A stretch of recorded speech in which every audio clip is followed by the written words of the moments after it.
Muy buenas a todos, el día de hoy vamos a presentar sobre nuestro proyecto de laboratorio número 2 relacionado con temas de dinámica. Nuestro grupo está conformado por Delia Huy y Gabriel Momi, que soy yo. Antes de empezar debemos plantear bien el objetivo, que en este caso, para este experimento, es comprobar que se cumple la segunda ley de Newton usando un sistema de carrito polea. Para ello debemos saber qué es la segunda ley de Newton. El físico inglés la planteaba de la siguiente forma. El cambio de movimiento es directamente proporcional a la fuerza motriz impresa y ocurre según la línea recta a lo largo de cual aquella se imprime, lo cual en términos más actuales podríamos expresarlo como la rapidez con la que cambia el movimiento de un objeto es igual a la resultante de las fuerzas que actúan sobre él. Para este experimento nosotros requerimos los siguientes materiales e instrumentos de medición. Los materiales son todos los presentes en el sistema de carrito con poleas. El carrito, el disco inercia, la polea móvil, el portamasas, el sensor, que también funciona como polea. Mientras que los instrumentos que usamos fueron el calibre para medir los radios, la balanza para tomar datos de las masas, el prologger que fue usado para recopilar datos de aceleración y velocidad y la regla que usamos para tomar ciertas medidas necesarias para la realización de nuestro experimento. Ahora continuaremos con el procedimiento. Lo primero que hicimos fue iniciar el programa Logre Prueba y verificar que el sensor funcione. Esto lo hicimos moviendo el carrito ligeramente y viendo si los valores en pantalla cambiaban. Después jalamos el carrito a una distancia de 40 centímetros y sin soltarlo marcábamos el sensor a cero, utilizando el comando control 0. Después de ello pasaremos a la toma de datos, donde para empezar la toma de datos utilizábamos la barra espaciadora y soltábamos el carrito hasta que choque la barrera y volvíamos a presionar la barra espaciadora para parar la toma de datos.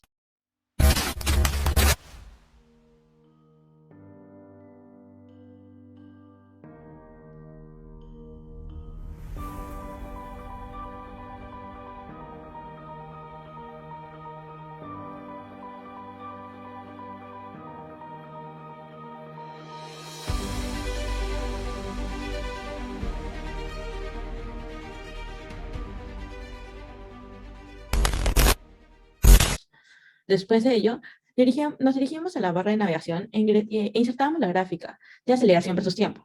Analizábamos esta gráfica y si el comportamiento era correcto, exportábamos la data como un archivo TXT o CSV para poder verificar estos datos más adelante.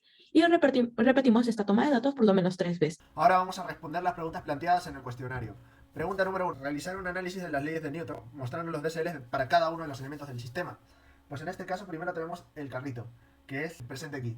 Posee una tensión, el peso y dos fuerzas normales. El carrito no presenta fricción debido a que contiene ruedas, las cuales hacen que el sistema no se deslice, sino que rueda a través de la superficie que tiene que recorrer. De ahí tenemos el portamasas, que es este objeto de acá, que cuenta con un peso y una tensión al objeto en el que se va a colgar. De ahí tenemos el disco de inercia, que en sí solo presenta peso como porte para el sistema. Después tenemos el DSL y la polea móvil, que en este caso cuenta con su peso, con la tensión en dirección a menos J, que en este caso denominamos T1, y las tensiones en dirección más J, denominadas T2 y T3, que son iguales. Por último tenemos el DSL del sensor, que cuenta con un peso y dos tensiones correspondientes a cada una de las poleas en las que forman parte de este objeto. Ahora pasaremos con la segunda pregunta, donde nos piden la aceleración de los componentes. Esto lo hallaremos utilizando la ley de Newton, donde nos dicen que la suma de las fuerzas es igual a la masa por la aceleración, es decir, F igual m por a.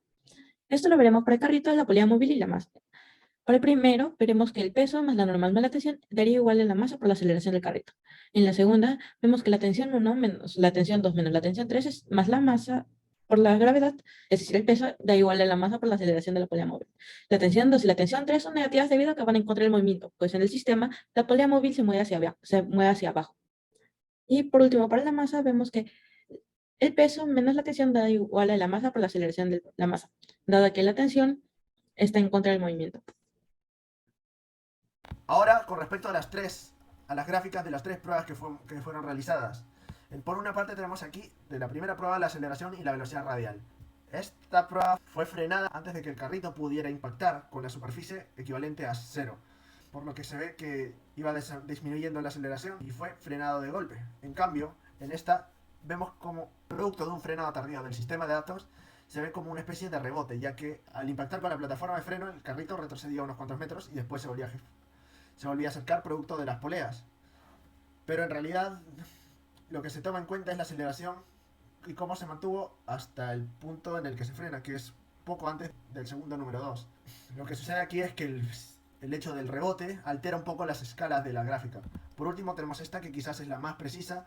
De nuevo se frenó la toma de datos muy cerca del impacto del carrito con la plataforma de freno. En la pregunta 4 nos piden explicar factores externos que afectan al sistema y cómo podrían ser cuantificados para optimizar el resultado. El primero son los materiales reales, que brindan fricción al sistema.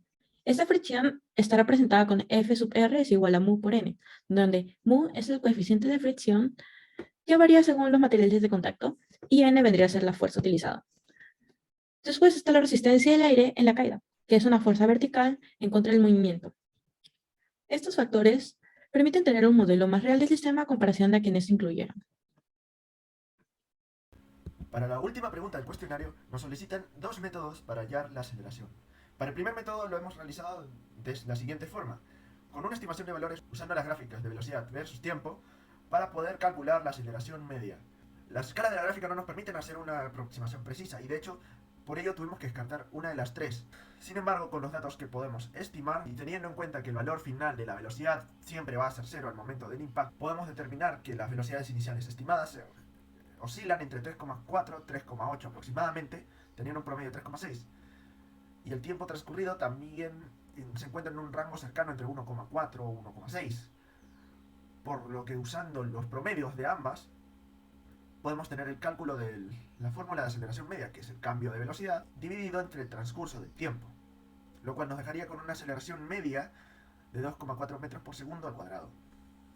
Ahora, para el segundo caso, debemos aplicar las fórmulas que podemos obtener de los DSLs. En este caso, para obtener, como nos piden hallar la aceleración de solo uno de los componentes, usaríamos la ecuación número 2 correspondiente al carrito, ya que la tensión es la única fuerza que realiza un movimiento, ya que tanto el peso como la normal se neutralizan y el carrito, al tener ruedas que evitan que deslice, no presenta fricción. Sin embargo, para hallar la tensión, se debe tener en cuenta todas las otras fórmulas presentes en todas las otras fórmulas presentes en la pantalla, que son correspondientes a todo el sistema. En conclusión y respondiendo al objetivo de este experimento, sí se cumple la segunda ley de Newton en el sistema masa-carrito-polea, y además pudimos fortalecer nuestros conocimientos sobre la dinámica de la física.